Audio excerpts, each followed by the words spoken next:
Hello guys hello guys, कैसे हैं आप लोग। आशा करता हूँ आप सभी अच्छे होंगे और अपने एग्जाम्स की बढ़िया तैयारी कर रहे होंगे।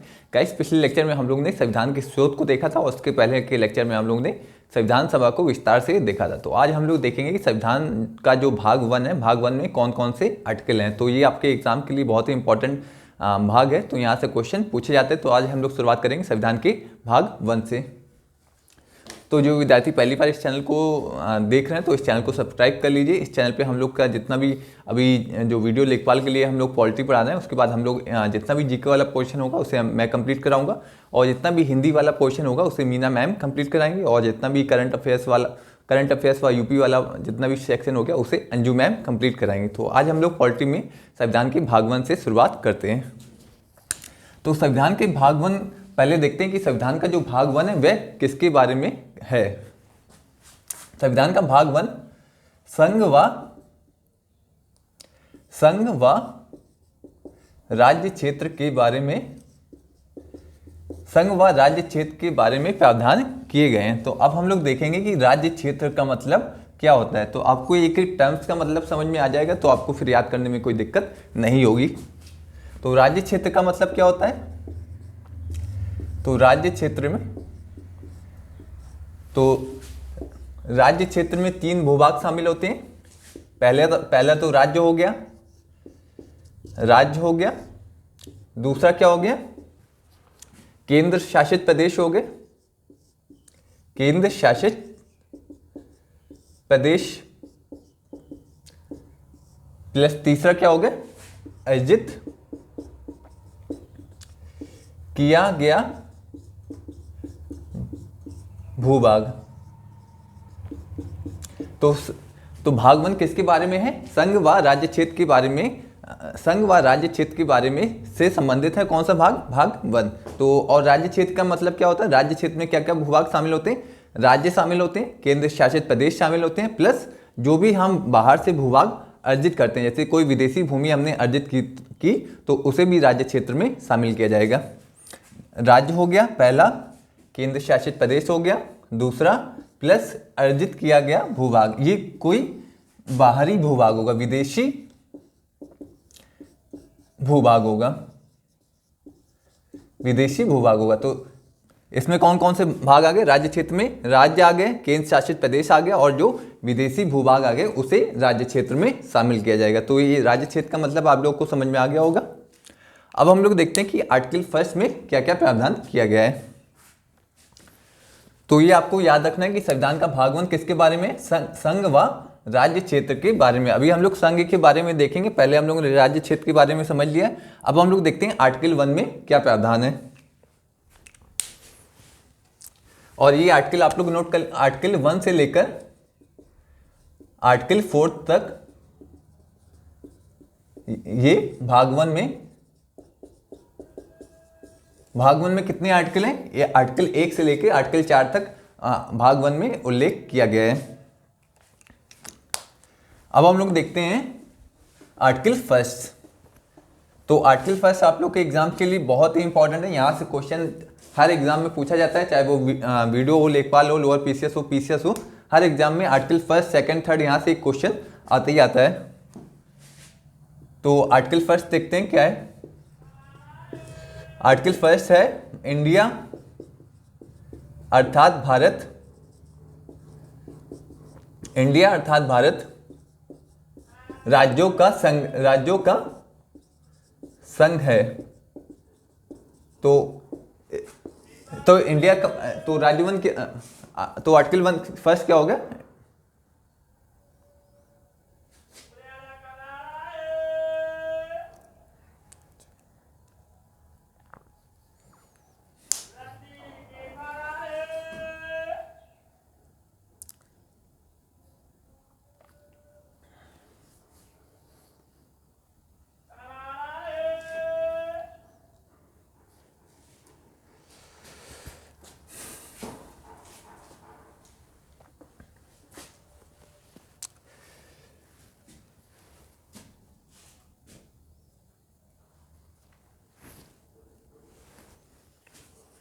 तो हम लोग देखते हैं कि आर्टिकल फर्स्ट में क्या उल्लेख किया गया है। तो आर्टिकल फर्स्ट में कहा गया है कि इंडिया अर्थात भारत, इंडिया अर्थात भारत राज्यों का संघ है, राज्यों का यूनियन है, यूनियन है। और यूनियन को, यूनियन की हिंदी में क्या कहते हैं? संघ कहते हैं। लेकिन आपको ये याद रखना है, संघ कहते हैं यूनियन को, आपको ये याद रखना है कि हमारे संविधान में कहीं भी संघ का प्रयोग नहीं किया गया है। उसके स्थान पर क्या प्रयोग किया गया? इंडिया अर्थात भारत राज्यों का यूनियन है। अब हम लोग राज्यों के यूनियन का मतलब समझते हैं कि राज्यों का यूनियन का मतलब क्या है। जो भारतीय संघ है, राज्यों का यूनियन का मतलब आप लोग लिख लीजिए हेडिंग, राज्यों का यूनियन। तो इसका क्या मतलब हो गया कि जो भारतीय संघ है, जो भारतीय संघ है उसमें सभी राज्य शामिल हैं। भारत में जितने भी राज्य हैं, भारत में जैसे 28 राज्य हैं, वे सभी भारतीय संघ में शामिल हैं। तो ये यूनियन, राज्यों के यूनियन का मतलब आपको समझ में आया होगा कि जितने भी राज्य हैं वे सभी भारतीय संघ में शामिल हैं। दूसरा क्या हो गया कि संघ सरकार के द्वारा, संघ सरकार के द्वारा राज्यों का निर्माण किया गया है। संघ सरकार के द्वारा राज्यों का निर्माण किया गया है। तो एक, जैसे ये भारतीय संघ हो गया, सभी राज्यों को मिला के एक संघ बन रहा, और जो संघ में सरकार है, जैसे सेंटर में कोई सरकार है, उस सरकार के द्वारा राज्यों का निर्माण किया गया है। और तीसरा क्या हो गया कि राज्यों को संघ से अलग होने की अनुमति, संघ से अलग होने की अनुमति नहीं है, अलग होने की अनुमति नहीं है। तो संघ में सभी राज्य शामिल होते हैं, और संघ, जो यूनियन का मतलब क्या है कि कोई भी राज्य हो गया वो संघ से अलग नहीं हो सकता। जैसे अभी 28 राज्य है, यदि कोई राज्य कहे कि हमें भारतीय संघ से बाहर जाना है, हम भारत में हमें नहीं रहना है, तो वो राज्य भारत से अलग नहीं हो सकता है। जैसे ये कोई राज्य कहे कि हमें भारत से अलग होना है, कि हम भारत में नहीं रहना चाहते, हमें भारत से आज़ादी चाहिए, तो वो ऐसा नहीं कर सकता, क्योंकि उसे संविधान से कोई अधिकार नहीं मिले हुए। तो ये हो गया राज्यों का यूनियन का मतलब क्या है कि हमारे जो भारतीय संघ है वो किससे मिलके बना है? वो राज्यों से मिलके बना है। और जो राज्य हैं उनका निर्माण किसके द्वारा किया गया? संघ सरकार के द्वारा राज्यों का निर्माण किया गया। और तीसरा क्या हो गया कि कोई भी राज्य संघ से अलग नहीं हो सकता। तो ये हो गया राज्यों के यूनियन का मतलब, राज्यों का यूनियन का मतलब। तो पहला पॉइंट ये हो गया, दूसरा ये हो गया, तीसरा ये हो गया कि जो जितने भी राज्य हैं, जो भारतीय संघ में सभी राज्य शामिल हैं, पहला मतलब ये हो गया। दूसरा क्या हो गया कि संघ सरकार के द्वारा राज्यों का निर्माण किया गया। तीसरा क्या हो गया कि कोई भी राज्य संघ से अलग नहीं हो सकता है। तो ये राज्यों का यूनियन का मतलब समझ में आ गया होगा, और आपको ये आर्टिकल भी समझ में आ गया होगा कि इंडिया अर्थात भारत राज्यों का यूनियन है। तो इसे आप लोग नोट डाउन कर लीजिए। आप लोग भी डायग्राम बना के नोट करेंगे तो आपको और अच्छी तरह से समझ में आएगा, आपको याद करने में कोई दिक्कत नहीं होगी। तो ये हो गया आर्टिकल फर्स्ट, इंडिया अर्थात भारत राज्यों का यूनियन है। अब हम लोग देखते हैं कि आर्टिकल 2 में कौन सा प्रावधान किया गया है। आर्टिकल 2 भी इंपॉर्टेंट है, आर्टिकल 3 भी इंपॉर्टेंट है। हम लोग आर्टिकल 1, 2, 3 सभी को आज डिस्कस करेंगे। और ये आपको याद रखना है कि आर्टिकल जो भाग 1 है वो संघ व राज्य क्षेत्र के बारे में, संघ व राज्य क्षेत्र से संबंधित है।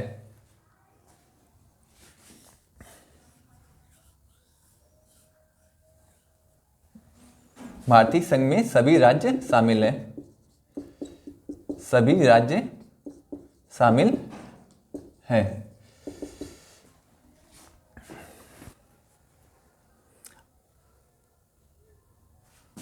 इसे आप लोग नोट डाउन कर लीजिए।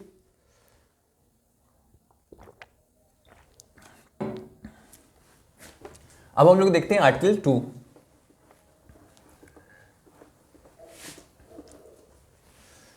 आर्टिकल 2 क्या कहता है? आर्टिकल 2 क्या कहता है कि संघ में नए राज्यों का प्रवेश, संघ में नए राज्यों का प्रवेश, नए राज्यों का प्रवेश व उसकी स्थापना का अधिकार अधिकार संसद के पास है, संसद के पास है। तो जैसे हम लोग ने पिछले आर्टिकल में डिस्कस किया था कि ये हो गया संघ, हो गया भारतीय संघ, भारतीय संघ हो गया, इसमें सभी राज्य शामिल होते हैं। यदि हमें कोई विदेशी भूभाग भारतीय संघ में शामिल करना है, जैसे कोई विदेशी भूभाग भारतीय संघ में शामिल करना है, तो इसका अधिकार किसके पास है? ये विदेशी भूभाग हो गया, विदेशी भूभाग हो गया। यदि हमें इसे भारतीय संघ में शामिल करना है तो इसका अधिकार संसद के पास है, संसद के पास है। राज्यों की विधानसभा ये कार्य नहीं कर सकती। तो किसी विदेशी भूभाग को भारतीय संघ में शामिल करने का अधिकार किसके पास है? संसद के पास है। और तो ये हो गया संघ में नए राज्यों का प्रवेश का अधिकार व उसकी स्थापना का अधिकार किसके पास है? संसद के पास है। ये आपसे सीधे सीधे पूछा जाएगा कि यदि किसी विदेशी भूभाग को भारतीय संघ में शामिल करना है तो ये कार्य कौन कर सकता है? आपको ऑप्शन में दिए जाएंगे, संसद कर सकती है, राज्यों की विधानसभा कर सकती है, प्रधानमंत्री कर सकते हैं। तो आपको कौन से आंसर पे टिक करना है? संसद पे टिक करना है। और स्थापना का मतलब क्या है? जैसे कोई विदेशी भूभाग भारतीय संघ में शामिल हो गया, तो अब ये भारतीय संघ में शामिल हो गया है तो इसे संविधान के किस भाग में रखा जाएगा, संविधान की कौन सी अनुसूची में शामिल किया जाएगा? तो ये हो गया स्थापना का मतलब।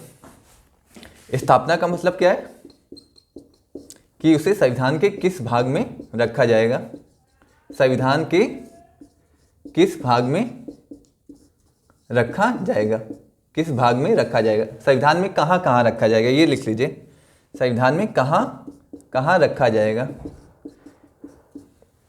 तो ये हो गया स्थापना का मतलब कि जब कोई विदेशी भूभाग भारतीय संघ में शामिल होगा तो उसे संविधान में कहाँ कहाँ रखा जाएगा। जैसे कोई विदेशी भूभाग भारतीय संघ में शामिल होता है तो उसे कौन कौन सी अनुसूची में शामिल किया जाएगा?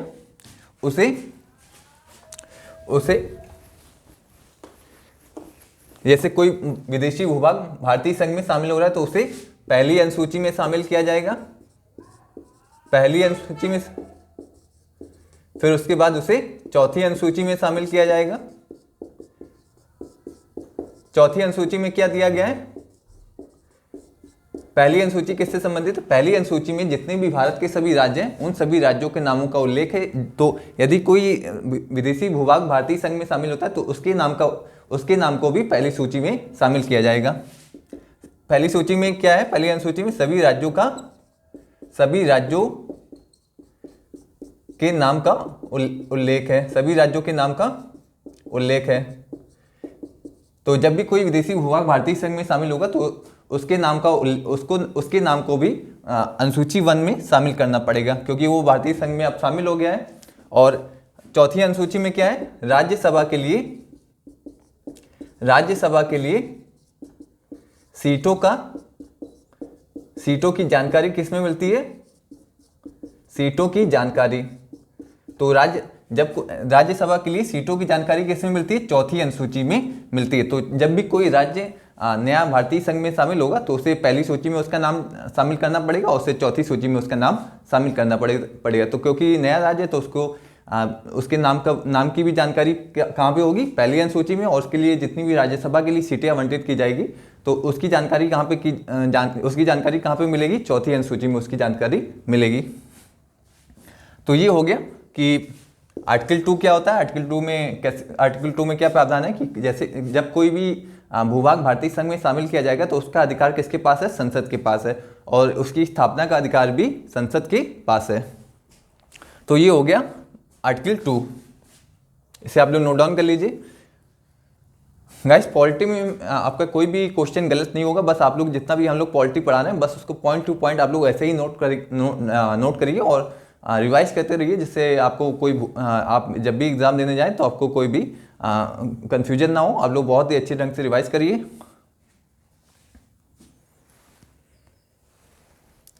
तो ये हो गया पहली अनुसूची। ये आपसे अनुसूची में भी मैचिंग करा के पूछ सकते हैं कि पहली अनुसूची किसके बारे में है। तो पहली अनुसूची किसके बारे में? उसमें सभी राज्यों व जितने भी केंद्र शासित प्रदेश हैं उनके नाम का उल्लेख है। चौथी अनुसूची में क्या है कि सभी जितने भी राज्य हैं उनके लिए राज्यसभा की सीटों की जानकारी किस में मिलती है? चौथी अनुसूची में मिलती है।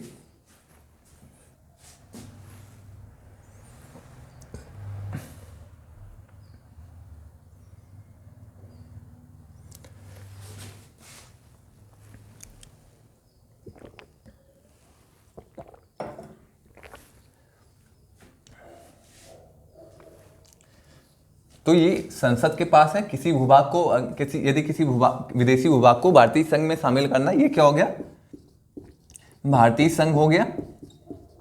भारतीय संघ में यदि किसी भूभाग को शामिल करना तो इसका अधिकार किसके पास है, संसद के पास है। राज्यों के पास ये अधिकार नहीं है। तो अब हम लोग आते हैं आर्टिकल 3 पे।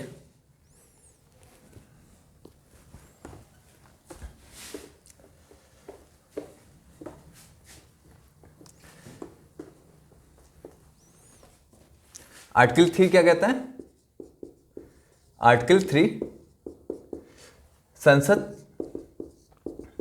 संसद नए राज्यों का निर्माण कर सकती है, नए राज्यों का निर्माण कर सकती है,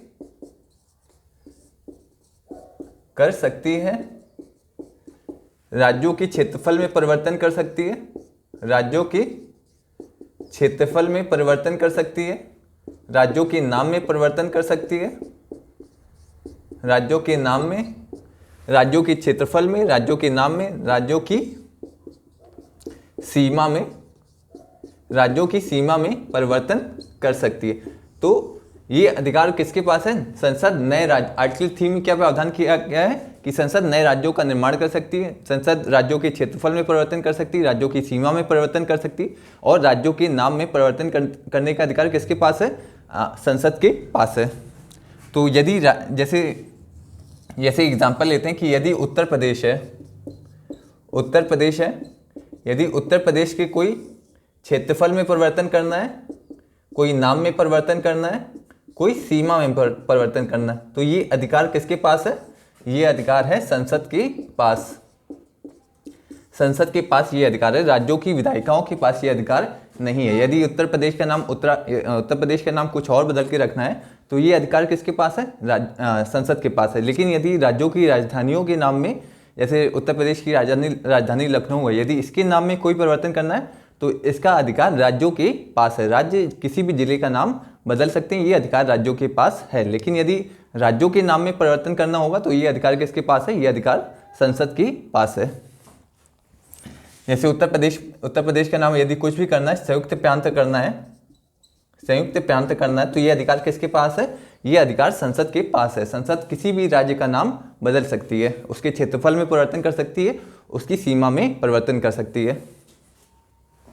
तो राज्यों का निर्माण का मतलब क्या है, जैसे ये कोई भूभाग हो गया, यदि इससे कोई काट दिया, कोई राज्य है, इससे कोई किसी भूभाग को काट के एक नए राज्य का निर्माण कर दिया। तो राज्यों का निर्माण का मतलब क्या है कि किसी भूभाग को काट दो, या भूभाग को काट के एक नए राज्य का निर्माण कर दो, या दो भूभाग को मिला के एक राज्य का निर्माण कर दो। जैसे दो छोटे छोटे भूभाग हैं, इनको मिला के एक राज्य का निर्माण कर दिया, तो इसे कहते हैं राज्यों का निर्माण। जैसे उत्तर प्रदेश को काट के उत्तराखंड का निर्माण किया गया था, उत्तर प्रदेश यूपी को काट के उत्तराखंड का निर्माण किया गया था। तो राज्यों के निर्माण का मतलब क्या हो गया कि किसी भूभाग को काट के एक नए राज्य का निर्माण कर दो, किसी दो भूभाग को मिला के एक राज्य का निर्माण कर दो, तो इसे कहते हैं राज्यों का निर्माण। तो आर्टिकल 3 क्या होगा कि संसद के पास नए राज्यों के निर्माण की शक्ति है, संसद के पास नए राज्यों के क्षेत्रफल में परिवर्तन करने की शक्ति है, राज्यों के सीमा में परिवर्तन करने की शक्ति है। तो ये हो गया हम लोग का आर्टिकल 1, 2, 3 हम लोग ने बहुत अच्छे ढंग से देखा। आर्टिकल 1 क्या कहता है, रिवीजन कर लेते हैं एक बार रिवीजन कर लेंगे तो आपको और अच्छे ढंग से समझ में आ जाएगा। तो आर्टिकल 1 क्या कहता है, इंडिया अर्थात भारत राज्यों का यूनियन है। तो इंडिया किससे, जो भारतीय संघ है उसमें सभी राज्य शामिल है और उस संघ से कोई भी राज्य अलग नहीं हो सकता है। दूसरा क्या होगा कि संसद के पास राज्यों को कोई भी विदेशी भूभाग को भारतीय संघ में शामिल करने की शक्ति किसके पास है, संसद के पास है। और संसद को नए राज्य शामिल हुए उसकी स्थापना करने का अधिकार भी संसद के पास है।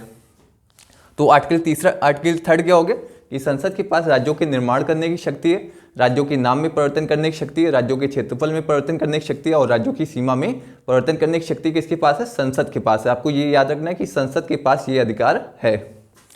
तो ये आपको याद रखना है, संसद के पास ये अधिकार है। राज्यों की विधायिकाओं के पास राज्यों के नाम क्षेत्रफल परिवर्तन करने की शक्ति राज्यों के पास बिल्कुल भी नहीं है।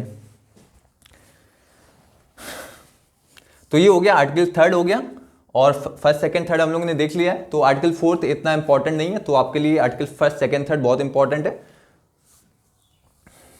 तो अब हम लोग थोड़ा सा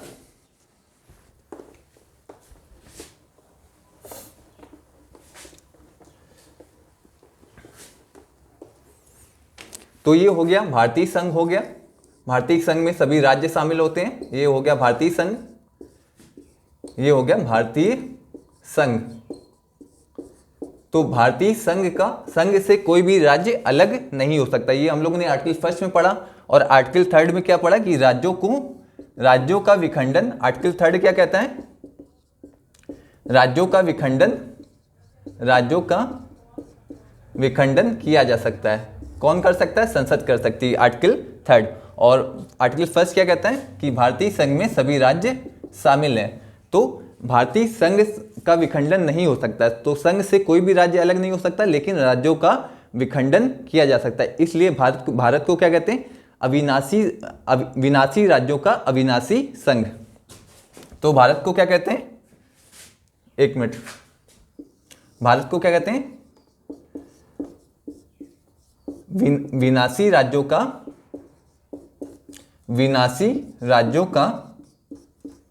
अविनाशी संघ। तो विनाशी राज्य मतलब क्या हो गया कि राज्यों का विखंडन किया जा सकता है। अविनाशी संघ का क्या मतलब हो गया कि संघ का विखंडन नहीं होगा, संघ से कोई भी राज्य अलग नहीं होगा। इसलिए भारत को क्या कहते हैं, विनाशी राज्यों का अविनाशी संघ। विनाशी राज्य मतलब राज्यों को विखंडित किया जा सकता है। अविनाशी संघ का क्या मतलब कि कोई भी राज्य संघ से अलग नहीं होगा। तो इसे कहते हैं भारत को विनाशी राज्यों का अविनाशी संघ कहते हैं। तो ये हो गया हम लोग का भाग 1 कंप्लीट हो गया। हम लोग आने वाले लेक्चर्स में देखेंगे कि नागरिकता से कौन कौन से आर्टिकल आते हैं, कौन से भाग में नागरिकता का प्रावधान दिए गए। तो आज के लिए हम लोग का ये लेक्चर कंप्लीट हो गया, आर्टिकल फर्स्ट, सेकंड, थर्ड। और आप लोग अपने दोस्तों के साथ इस वीडियो को शेयर करिए। Thank you so much guys.